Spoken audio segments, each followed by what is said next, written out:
토비에서 그 말씀을 전하게 된 이 자리에 서기까지 하나님께서 왜 저같이 부족한 사람을 이 자리에 세우셨을까 기도하면서 오늘 이 자리를 준비하였는데요. 제가 오늘 본당에 들어와서 함께 경배와 찬양으로 하나님 앞에 예배하고 또 기도와 또 우리 성가 찬양과 또 뚜렷뚜렷한 말씀으로 하나님의 말씀을 봉독하는 이 모든 예배 현장에 함께 참여하면서 그 이유를 깨달았습니다. 은혜를 끼치기 위해서 보내신 것이 아니라 하나님께서 나에게 은혜 주시려고 이 자리에 보내셨구나. 오늘 하나님께서 저와 여러분 모두에게 주시는 풍성한 은혜가 저와 여러분들 가운데 가득 채워지는 귀한 시간이 되기를 간절히 소원합니다.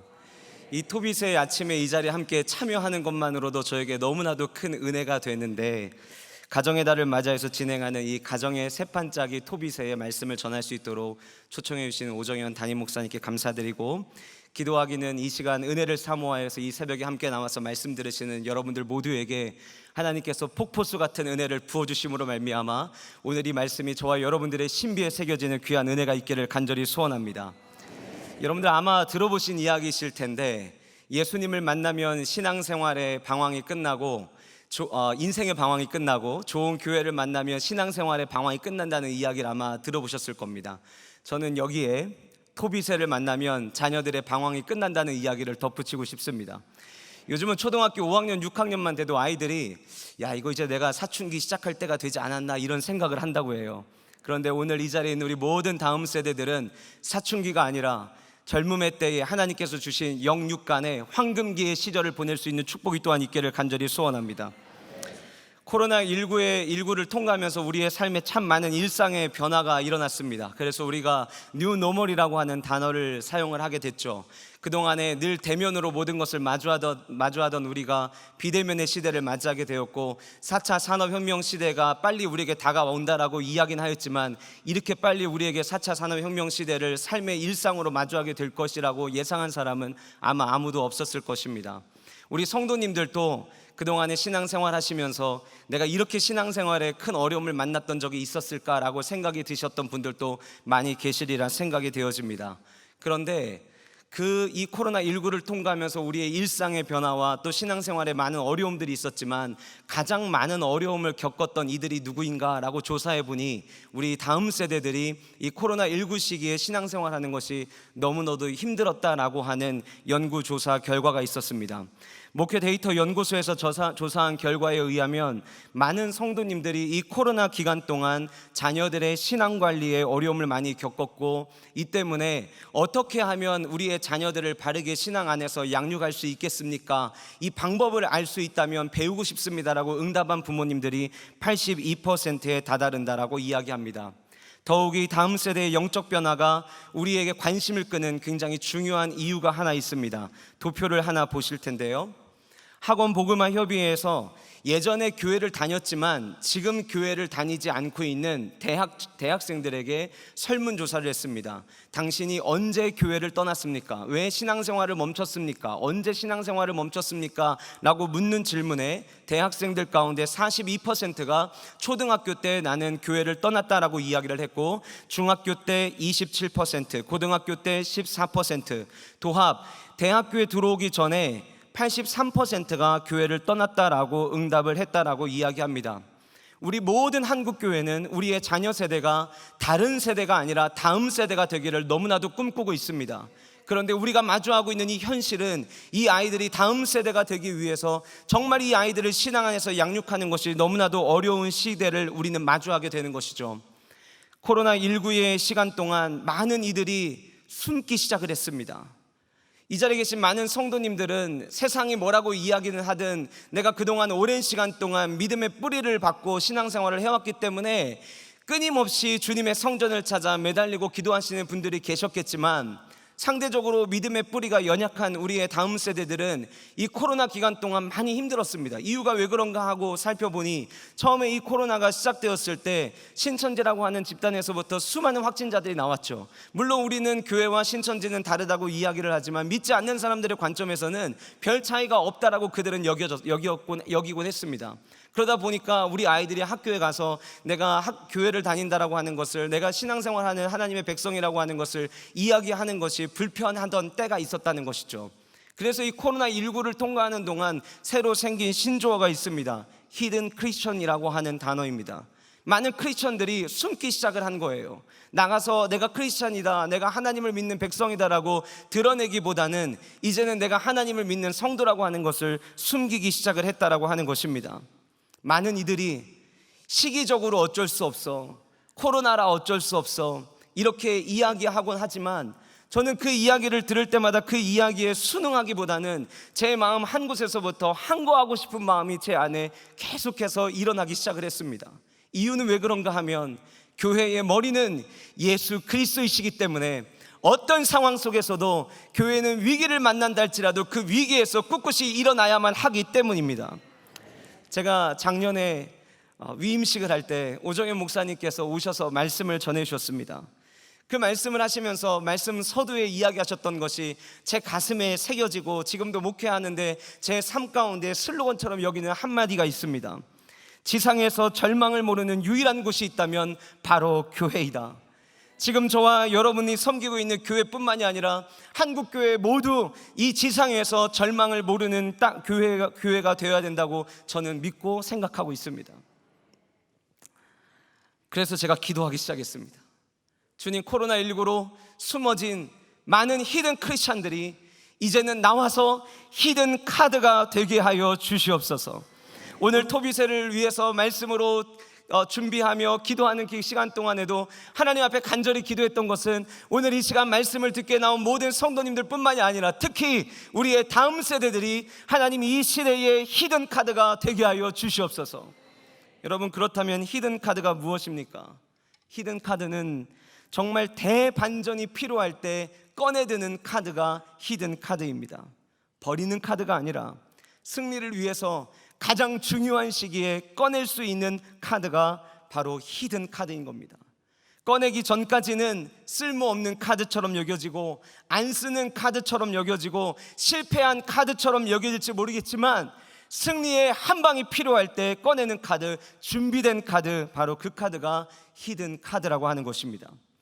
이스라엘 민족의 역사상 가장 위대한 지도자를 이야기하라고 한다면 저는 모세를 빼놓을 수 없다고 생각을 합니다. 애굽의 총리가 된 요셉에 의해서 아버지 야곱과 그의 가족들이 애굽 땅에 모여와서 살기 시작하면서 하나님께서는 이 민족에게 엄청난 복을 주십니다. 애굽의 왕이 생각하기에 너무나도 이 이스라엘 백성들의 숫자가 증가를 하다 보니 우리 민족보다 더 강해지는 것 같다라고 하는 염려를 갖기 시작할 만큼 하나님께서는 이스라엘 민족에게 복을 주셨습니다.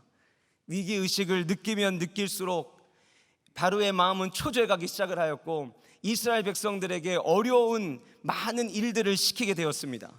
그러나 그런 어려움이 온다 할지라도 이스라엘은 사그러지지 않았습니다. 오히려 그러면 그럴수록 강하게 세워지기 시작했습니다.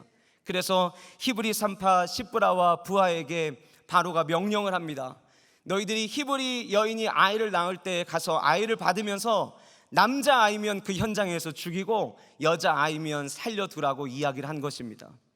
그런데 우리가 성경의 말씀을 통해 살펴보듯이 이 히브리 산파들은 하나님을 경외하는 자들이었습니다. 어떻게 보면은 이 왕은 아이를 낳을 때 자연사한 것처럼 위장하기를 원했지만 하나님을 경외했던 이 히브리 산파들은 그렇게 할 수가 없었어요. 나중에 왕이 묻습니다. 어떻게 남자아이면은 죽이라고 했거늘 왜 죽이지 않고 다 살렸느냐라고 이야기를 하니 이 여인들이 왕에게 이렇게 이야기합니다. 히브리 여인들은 애굽의 사람들과 달라서 너무 건강하여서 이미 우리가 도착하기 전에 너무 건강하게 아이를 낳아 그렇게 할 수 없었노라고. 그러자 왕이 방법을 바꿉니다. 남자아이가 태어나면 나일강에 던지고 여자아이면 살려두라는 명령을 하게 된 것입니다. 바로 그때에 생명의 위기를 맞이하는 바로 그때에 아므람과 요게벳 사이에서 셋째 아이로 태어난 이가 바로 모세였습니다. 그리고 모세는 40세가 되던 해까지 바로의 공주의 아들로서의 삶을 살게 됩니다. 어느 날 왕궁 바깥으로 동족에게로 갔다가 애굽 사람이 같은 동족인 한 히브리 사람 치는 것을 보게 되죠. 조국을 사랑했던 모세는 그 모습을 보고 참지 못하고 그 애굽 사람을 죽이게 되고 이 문제로 인해서 바로가 모세를 죽이려고 찾자 모세는 바로로부터 멀리 떠나 미디안 광야로 도망을 하게 됩니다. 그리고 그 미디안 광야에서 우리가 잘 아는 대로 이드로의 딸 시브라와 결혼을 하게 됩니다. 그리고 약 40년 동안 모세는 장인의 양떼를 치는 목자로서의 삶을 살아가게 됩니다. 여기까지 살펴본 그의 인생은 처음에는 쓸 카드처럼 보였지만 잊혀진 카드, 버려진 카드, 아무런 영향을 끼치지 못하는 그저 양치는 한 사람에 불과하였던 것입니다. 그런데 사랑하는 성도 여러분, 끝날 때까지 끝난 것이 아닙니다. 이것이 하나님 나라의 백성의 특징이죠. 끝날 때까지 끝나는 것이 아니에요. 이 자리에 계신 우리 자녀 세대뿐만이 아니라 모든 성도님들 역시 끝날 때까지 끝난 게 아니라는 것을 우리 모두가 기억할 수 있기를 원합니다. 하나님께서는 그 모세를 떨기나무 불꽃에서 부르십니다. 이스라엘 민족을 가나안 땅으로 인도하는 히든 카드로 모세를 선택하신 것이죠. 결국 모세는 하나님의 손에 붙잡혀서 한 민족을 이끌고 애굽에서 나와 우리의 왕이시고 살아계신 그 하나님 앞에 예배할 수 있도록 그 예배하는 자의 통로로서의 삶으로 멋지게 하나님 앞에 쓰임을 받게 됩니다. 다시 오늘 본문으로 돌아가서, 그러나 모세의 처음 탄생에는 죽음의 그림자가 그의 삶 가운데 가득 채워져 있었습니다. 하나님의 섭리로 죽음의 그림자에서 생명의 삶으로 바뀌게 되었지만, 오늘 말씀의 제목처럼 사실 모세가 히든 카드로 쓰일 수 있었던 것은 그의 시작에 하나님이 베풀어 주셨던 은총이 있었기 때문이라고 하는 것입니다. 바라기는 오늘 이 말씀을 듣는 우리 사랑의 교회 모든 다음 세대들이 이 시대에 우리 한국교회 가운데 이 나라와 민족 위에 하나님께서 쓰시는 히든 카드가 되어지는 은혜와 축복이 있기를 간절히 소원합니다. 그렇다면 히든 카드는 어떻게 시작이 될까요? 첫 번째로 히든 카드는 잘생긴 자녀임을 인정하는 것에서부터 시작이 된다라고 하는 것입니다. 지금은 이 전산통신망의 속도 5G 시대를 우리는 살아가고 있습니다. 종종 아직도 5G가 잘 터지지 않는 곳들이 많이 있는데 벌써부터 이동통신사들은 6G 개발에 앞장서고 서로 벌써부터 경쟁을 하고 있다라고 합니다. 그런데 사실 이 전산통신망의 속도가 와 진짜 빨라졌구나 라고 우리가 체감하기 시작했던 것은 LTE 때부터 우리가 체감하기 시작을 하였습니다. 2014년도에 이 LTE가 처음 선보이게 되었는데, 이 LTE를 처음 선보이면서 모든 이동통신사에서는 고객을 유치하기 위해서 다양한 CF를 통해서 사람들의 주목을 끌기 시작을 했습니다. 제가 어느 날 TV를 보고 있는데 무슨 이런 광고가 있지? 도대체 뭘 광고하려고 하는 거지? 라고 생각했던 CF 노래가 제 귓가에 아주 강하게 꽂혔던 노래가 있었습니다. 아마 여러분들도 들어보신 기억이 있으실 텐데, 잘생겼다 잘생겼다 잘생겼다, 이 반복해서 이 멜로디와 이 가사를 반복해서 불렀던 한 광고가 있었습니다. 처음에 그 광고를 듣고 누구를 잘생겼다라고 이야기하는 걸까? 혹은 이 광고는 도대체 무슨 광고일까라고 생각하면서 듣고 있는데, 그 뒤에 따라오는 멜로디 가사가 이런 가사였습니다. 얼굴 얘기 아니에요 오해 말아줘, 생겨줘서 고맙다 고마워서 감사하는 말이에요. 그리고 다시 잘생겼다 잘생겼다, 이 멜로디가 다시 반복이 돼요. 그리고 또 이어서 이런 가사가 나옵니다. 잘생기지 않은 사람 어디 있나요? 정말 정말 못난 놈도 엄마에겐 잘생겼어. 제가 이 가사를 듣는데 오늘 이 말씀을 준비하면서 오늘 이 말씀의 내용과 이 CF의 노래가 너무 딱 맞아 떨어지는 거예요.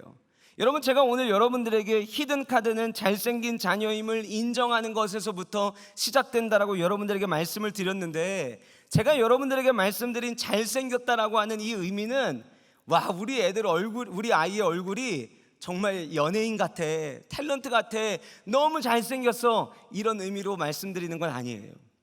아직까지 우리가 마스크를 쓰고 있기 때문에 이 강단 위에서 보여지는 여러분들의 모든 분들이 제가 마스크 위에 보여지는 모습만을 가지고 평가를 한다면 이 자리에 계신 모든 분들이 너무 잘생기시고 너무나 아름다우세요. 제가 이틀 전에 뉴스를 봤는데 백화점에서 화장품 판매량이 급증하기 시작했다는 뉴스를 보았습니다. 네. 우리 많은 여성분들이 바빠지는 시기가 이제 온 거예요. 근데 제가 여러분들에게 오늘 말씀드리는 이 잘생겼다라고 하는 거는 누가 봐도 너무 이쁘고 너무 아름답고 너무 멋지다 그런 의미로 말씀드린 것은 아닙니다. 말 그대로 잘생긴 아이라고 하는 거예요. 이해가 되시나요? 외모적으로 잘생긴 게 아니라 정말 우리 가정에 잘 생겨준 아이, 우리 교회에 잘 생겨준 우리의 다음 세대들. 그래서 오늘 본문에서 이야기하는 이 잘생겼다라고 이야기하는 것은 외모적으로 아름다움을 이야기하는 것이 아니라 한 아이 한 아이, 정말 태어나지 않으면 안 된 너무나도 소중한 아이들, 너무나도 존귀한 아이들, 너무나도 보배로운 아이들이라고 이야기하고 싶은 거예요. 아마 여러분들 가운데 이렇게 생각하신 분들 계실 거예요. 목사님, 맞아요. 내가 처음에 우리 아이를 낳을 때만 하더라도 정말 우리 아이가 나에게는 보물 같았고 우리 가정에 잘 태어나준 아이라고 생각했습니다. 근데 요즘에 내 아이 하는 걸 보면 옛날 얘기입니다, 이렇게 생각하시는 분들 계실지도 모르겠어요.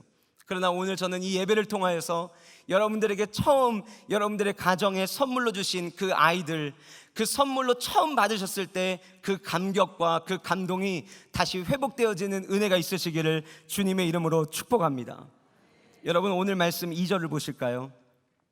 그 여자가 임신하여 아들을 낳으니 그가 잘생긴 것을 보고 석 달 동안 그를 숨겼으나 라고 말합니다. 숨긴 이유가 무엇입니까? 숨긴 이유는 잘생긴 것을 보았기 때문이다 라고 이야기를 합니다. 오늘 본문에서 이 잘생겼다라고 하는 이 단어는 히브리어로 토브라는 단어를 씁니다. 아마 여러분들 가운데는 이미 이 단어가 어디에서 등장하신지 알고 계시는 분들이 계실 텐데, 하나님께서 천지를 창조하시고 난 다음에 보시기에 심히 좋았더라 라고 이야기할 때 사용하신 단어가 바로 오늘 본문에 등장하는 토브라고 하는 단어입니다. 여러분, 이미 이 모세의 위로 아론과 미리암이 있었습니다. 부모의 입장에서는 이렇게 생각할 수 있을 거예요. 태어나려면 좀 좋은 시기에 태어나지, 하필이면 아들이 태어나면 나일강에 던지라고 이야기하는 이 위기의 시기에 왜 태어났을까? 이왕이면 좋은 환경에서 좀 태어나면 얼마나 좋을까? 이런 생각을 할 수도 있어요. 그러나 지금 살아가는 그 시대적 상황은 어쩌면 세 번째 낳는 이 아이의 첫째와 둘째와 셋째 낳는 지금에 이르기까지 첫째 둘째보다 훨씬 더 좋지 않은 상황임에도 불구하고 모세의 부모는 이 아이를 낳고 하나님이 창조하신 그 목적에 따라서 우리 가정에 하나님의 뜻이 있으셔서 보내주신 선물임을 그들은 인정했다라고 하는 것입니다. 숨겼다라고 하는 이 단어는 히브리어로 차판이라는 단어를 쓰는데요, 이 토브라는 단어와 차판이라고 하는 단어가 함께 합하게 되면 보배롭다고 여겨서 보물처럼 숨겼다는 의미가 된다고 합니다. 그러니까 이 가정에 하나님께서 모세를 선물로 주셨을 때에 부모는 이 아이를 보물처럼 여기고 이 아이를 보물 다루듯이 아주 소중하게 여겼다라고 하는 거예요. 여러분, 저에게도 3명의 자녀가 있습니다. 자녀들을 볼 때에 얼마나 귀하고 얼마나 아름다운지 모릅니다. 우리 모든 부모님들, 하나님께서 우리 가정에 나에게 허락하신 이 자녀들이 보배로운 하나님의 보물임을 우리 모두가 다시 한번 기억하는 이 새벽이 될 수 있기를 주님의 이름으로 축복합니다. 그러나 안타깝게도 대한민국은 OECD 국가 가운데 청소년 자살률 1위라고 하는 오명을 갖고 있습니다. 오늘 이 자리에서 함께 예배하는 우리 사랑의 교회의 다음 세대 모든 자녀들, 여러분 어떤 상황 속에서도 끝까지 여러분들의 삶을 포기하지 않기를 주님의 이름으로 축복합니다. 우리가 살아가는 이 세상이 너무나도 안타깝게도 여러분들을 성적으로 등급 내려고 하는 사회와 이 시대 속을 여러분들이 살아가고 있지만, 그 등급에 의해서 때로는 여러분들이 자존감을 가질 수도 있고 떨어질 수도 있겠지만, 하나님 앞에서 모든 여러분들은 하나님이 보시기에 심히 좋은 하나님의 보배임을 여러분 모두가 잊지 않기를 간절히 소원합니다. 예레미야 1장 5절에 있는 말씀을 제가 3번역으로 읽어드리겠습니다. 내가 너를 모태에서 짓기도 전에 너를 선택했고 내가 태어나기도 전에 너를 거룩하게 구별해서 뭇 민족에게 보낼 예언자로 세웠다. 예레미야 선지자가 이 말씀을 받을 때 하나님 앞에서 나는 아이라 아무것도 할 수 없다라고 이야기합니다. 그러나 하나님께서는 예레미야에게 나는 너가 엄마 뱃속에 있기 전부터 나는 너를 향한 계획을 가지고 있었노라고 이야기합니다. 무엇입니까? 하나님은 한 생명이 탄생될 때에, 한 생명이 시작될 때에 그 모든 생명마다 주님의 사명을 부어주셨다라고 하는 것이에요. 우리 사랑의 교회의 모든 다음 세대들, 하나님께서 한 아이마다 고귀한 사명을 부어주신 하나님의 사명자로 세워져가는 은혜가 있기를 간절히 소원합니다. 부모는 누구입니까? 부모는 우리의 자녀들 하나님께서 위탁해 주신 위탁 부모입니다. 하나님의 뜻대로 우리는 이 아이들을 잘 양육해야만 합니다. 하나님의 사명, 하나님께서 내 아이에게 어떤 사명을 주셨을까? 하나님이 내 아이에게 어떤 은혜를 부어주시기를 원하실까? 날마다 기억하면서 기도하는 우리 모든 부모 세대들이 되시기를 주님의 이름으로 축복합니다. 제가 오늘 말씀을 준비하면서 한 찬양의 후렴이 제 머릿속에 계속 맴돌았습니다. 주 너를 보호하시고 널 붙드시리 너는 보배롭고 존귀한 주님의 자녀라. 저는 오늘 이 시간 잠깐 우리의 모든 다음 세대를 함께 축복하기를 원합니다. 우리 이 자리에 앉아있는 우리 모든 성도님들 가운데 아직 대학생이 되지 않은 우리 자녀들이 있다면 잠깐 그 자리에서 함께 일어났으면 좋겠습니다. 우리 성가대석에 있는 자녀들도 일어나시고, 회중석에 있는 자녀들, 중고등학생이 아니어도 괜찮아요. 초등학생이어도 괜찮아요. 아니면 유치원이어도 괜찮아요. 모든 자리에 다 일어나시고 이 시간 우리 함께 이 아이들을 위해서 손을 뻗고 함께 이 찬양을 함께 축복했으면 좋겠습니다. 주 너를 보호하시고 우리 함께 찬양합시다. 주 너를 보호하시고 함께 찬양합시다. 주 너를 보호하시고 널 붙드시리 너는 보배롭고 존귀한 주님의 자녀라.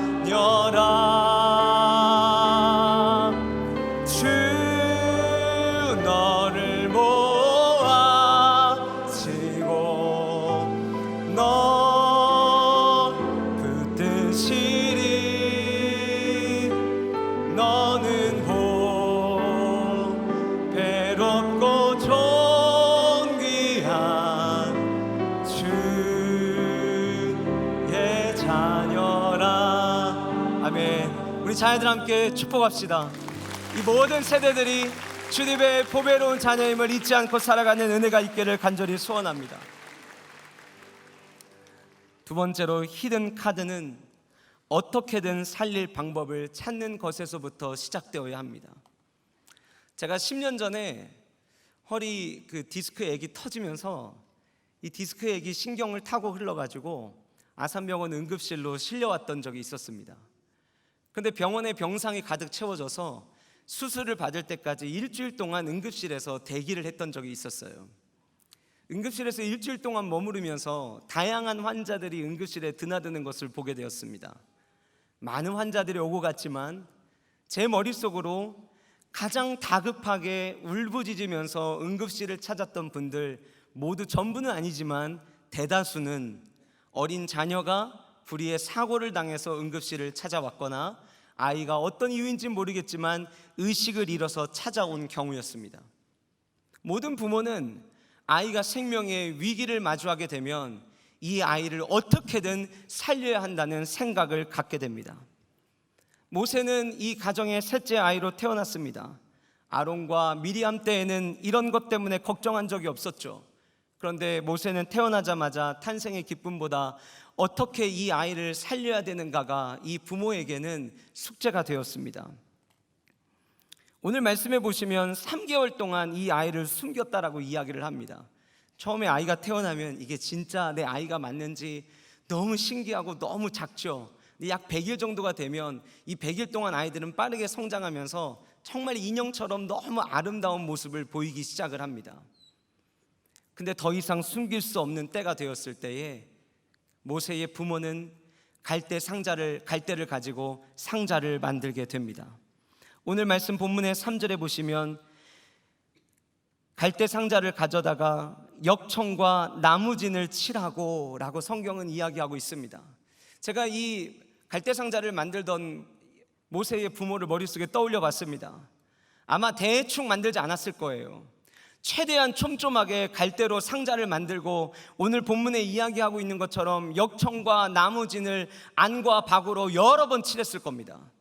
이 정도면 됐겠지라고 생각하고 거기서 끝나지 않았을 거예요. 그 안에 물을 담아서 하루 동안 놔둬보기도 했으리라 생각이 되어집니다. 혹시 물이 새지는 않은지 점검했겠죠. 그리고 이제는 완벽하게 만들어졌다고 생각할 때에, 더 이상 이 아이를 숨길 수 없다고 생각할 때에, 이제 다음 날이면 이 아이를 나일강가로 데려가야 되는 이 날을 앞두고 어쩌면 밤 한숨도 자지 못했을지도 모르겠습니다. 이제 갈대상자와 모세를 데리고 나갑니다. 우리는 나일강가에 갈대상자 안에다가 모세를 넣고 띄어보냈다라고 생각을 하는데, 오늘 본문을 잘 보시면 나일강과 갈대 사이에 이 갈대 상자를 두었다라고 성경은 이야기합니다. 갈대로 만든 상자를 갈대 사이에다 뒀다라고 하는 것은 보호색으로 말미암아 이 아이를 어떻게든 마지막까지 보호하기를 원했던 그들의 부모의 마음이 너무나도 잘 담겨져 있는 것입니다. 참 재미나게도 이 역청이라고 하는 해마르는 출애굽기 1장 14절에서 바로가 이스라엘 백성들을 괴롭히게 하려고 흙 이기기와 벽돌 굽기와 농사의 여러 가지 일을 시켰을 때에 흙 이기기와 같은 단어가 바로 오늘 이 본문에 등장하는 이 역청이라고 하는 단어입니다. 바로가 이스라엘 백성들을 괴롭히기 위해서 사용한 그 방법이 한 아이를 살리는 도구가 되었던 것입니다. 그런데 여기서 제 눈에 들어왔던 한 단어가 있었습니다. 3절 말씀 보시면 더 숨길 수 없게 됨에 그를 위하여라는 이 단어예요. 왜 우리가 자녀들을 살려야만 합니까? 부모의 노후 때문이 아니라는 거예요. 이 아이가 더 많이 잘 먹고 잘 살기 위함이 아니라고 하는 거예요.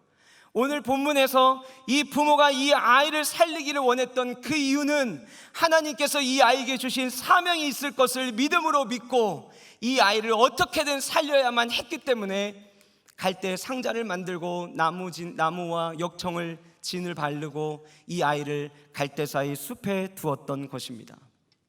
여러분, 우리는 영가족이라는 표현을 씁니다. 육가족이 아니라 영가족이죠. 그렇다고 한다면 저와 여러분들의 관심은 우리 다음 세대들을 바라보면서 어떻게 하면 이 아이가 좋은 학교 갈 수 있을까, 어떻게 하면 이 아이가 많은 스펙을 쌓을 수 있을까에 관심을 갖기 이전에, 그게 나쁘다는 게 아니라 해야 하지만 그 이전에 우리가 먼저 해야 되는 것은 나의 자녀의 영적인 상태가 지금 죽어가고 있는 것은 아닌지, 우리의 자녀들의 영적 상태가 지금 위기를 만난 것은 아닌지 우리가 살펴보고, 우리의 아이의 영적인 상황에 한 비상등이 켜졌다면 어떻게든 이 아이를 살리기 위한 몸부림이 우리 안에 필요하다라고 하는 것입니다. 저는 예전에 유스코리아는 청소년 기관을 대표를 맡아서 오랜 시간 동안 사역을 했습니다. 저희 캠프를 하다 보면 밤 12시가 넘어서까지 기도하고 찬양하는 것을 멈추지 않았던 적이 참 많았습니다. 왜 그랬느냐? 단순히 늦은 시간까지 뭔가를 하기 위함이 아니었습니다. 하나님께서 어떤 이유로 그 자리에 보내신지는 모르겠지만 그 아이들 어떻게든 살려야 했기 때문에 함께 부르짖어 기도하는 시간을 가졌던 것입니다. 간절히 소원하기는 우리 사랑의 모든 영가족들이 우리 다음 세대 이 아이들의 영적으로 무감각해지지 아니하고 영적으로 잠들지 않고 영적으로 죽지 않게 하기 위하여 어떻게든 이 아이들의 영혼을 살리기 위해 함께 몸부림치는 은혜의 공동체가 되시기를 주님의 이름으로 축복합니다.